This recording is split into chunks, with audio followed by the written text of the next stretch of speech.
উকিল বাবার সাথে দেখা করা জায়েজ আছে কিনা, বাবা বলা যাবে কিনা? উকিল বাবা হলো 2 নম্বর বাবা।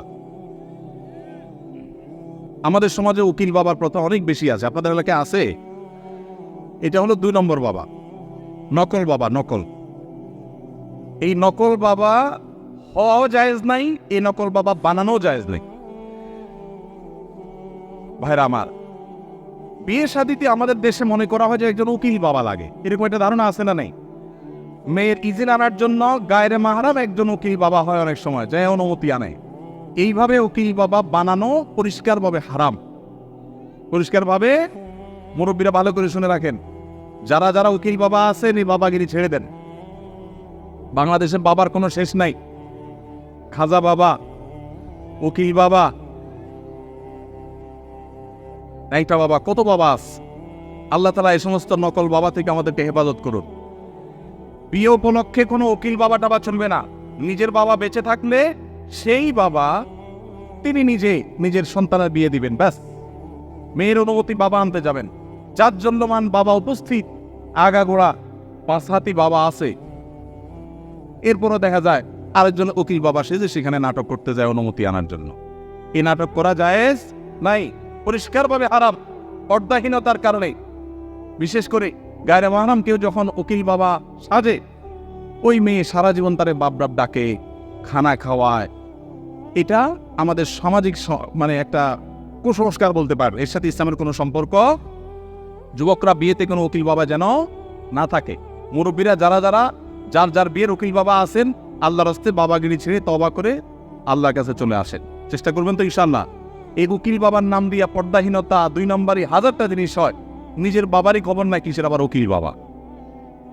হ্যাঁ, উকিল বাবার লোকে বললো বাক্সে কোন মেয়ে। আল্লাহ মাফ করুক আমাদেরকে। এই যে বেশরিয়তি কাজ করলে তো একটা না একটা অঘটন ঘটবেই। এই জন্য এই সমস্ত অন্যায় কাজ করা যাবে না। আমাদের পরিবারে অনেকে অনেক সময় বড় রোগে আক্রান্ত হন, যেমন cancer, brain tumour, liver cirrhosis ইত্যাদি। এই ধরনের রোগের চিকিৎসার ক্ষেত্রে অনেকে তার পুরো সম্পদ বিক্রি করে ফেলে, নিঃস্ব হয়ে যায়। শরীর দৃষ্টিকোণ থেকে কতটুকু সম্পদ ব্যয় করা উচিত, এমনি ইসলামের নির্দেশনা কি? যদি আল্লাহ না করুন কেউ দুরারোগ্য ব্যাধিতে আক্রান্ত হন, তার চিকিৎসায় লক্ষ লক্ষ টাকার দরকার হয়, তার জমি জমা বিক্রি করা লাগে। প্রশ্নকর্তা ভাইয়ের জানার বিষয় হলো, তার টোটাল অ্যাসেট থেকে কত % তার নিজের ট্রিটমেন্টে খরচ করা যাবে? এর উত্তর হলো, এর কোনো পার্সেন্টেজ শরীয়ত ঠিক করে দেয় নাই। তার ট্রিটমেন্টের জন্য যদি তার টোটাল সম্পদ বিক্রি করা লাগে, সেটা বিক্রি করার অধিকার ইসলাম তাকে পরিপূর্ণভাবে দিয়েছে। মানুষের সম্পদের ক্ষেত্রে শরীয়ত তাকে এতটা স্বাধীনতা দিয়েছে যে তার সম্পদ কি করবে না করবে এক্ষেত্রে কারোর সেখানে কোনো নাক গলাবার অধিকার, সন্তানদের এটা বলার অধিকার নাই যে বাবা তুমি নিজে চিকিৎসায় সব খরচ করবো, আমরা কি করব, এটা বলার অধিকার নাই। অনেক কুলাঙ্গার সন্তান আছে, বাবার এরকম সিরিয়াস পর্যায়ে হয়ে গেলে জমি বিক্রি করতে দেয় না, বরং বাধা দেয়। আছে না নাই? মনে রাখবেন, বাপদাদার সম্পদ দিয়ে মানুষ ধনী হয় না, হলেও সেটা সাস্টেইন করে না, টেকসই হয় না। মানুষ নিজস্ব চেষ্টায় আল্লাহর অনুগ্রহে ধনী হয়। বহু বহু লোকের ছেলেরা একসময় রাস্তায় মানুষের কাছে হাত পাততে হয়। এজন্য বাবার সম্পদ, মায়ের সম্পদ, সেগুলোর জন্য কামড়াকামড়ি করা, তাদের হক নষ্ট করা, এগুলো আমাদের মূর্খতা।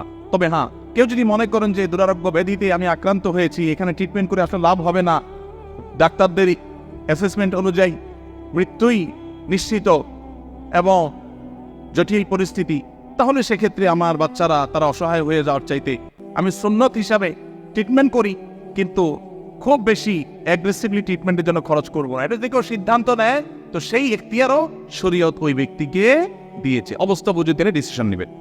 আস-সুন্নাহ ফাউন্ডেশন, উম্মার স্বার্থে সুন্নাহর সাথে।